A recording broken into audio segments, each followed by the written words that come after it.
Weight training रोज केलेलं चालेल का? अनेकांना वेट ट्रेनिंग करायला आवडतं. खास करून नवीन जिम करायला जे गेले असतात त्यांना असं वाटतं की रोज वेट ट्रेनिंग करायचं का? सायंटिफिकली याचा आन्सर आहे नाही. तुम्ही पट्टीचे व्यायाम करणार असाल तर आठवड्यातून 5 दिवस किंवा 6 दिवस करा. 1 दिवस गॅप गरजेचा आहे.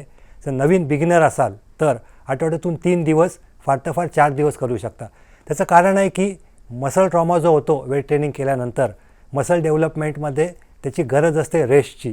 ती रेस्ट मिळणं गरजेचं आहे. त्यामुळे रोज वेट ट्रेनिंग आणि हेवी वेट ट्रेनिंग तर करणं चुकीचं आहे. त्याशिवाय रोज सारख्या पद्धतीचं वेट ट्रेनिंग किंवा सारख्या बॉडी पार्टचं वेट ट्रेनिंग करणंही चुकीचं आहे. म्हणजे आज चेस्ट आणि बायसेप्सचा व्यायाम केलात, उद्याही तोच करू नका. रोज वेट ट्रेनिंग तुम्ही कधी करू शकता? जेव्हा तुमची एखादी स्पर्धा आहे किंवा त्या लेवलची बॉडी तयार झाली आहे, त्याला अनेक वर्ष लागतात. मात्र बिगिनर असाल आणि तुम्हाला मजबूत व्हायचं असेल, सुडौल दिसायचं असेल, मसल डेव्हलप व्हायला वेळ द्या. रोज हेवी वेट ट्रेनिंग करू नका.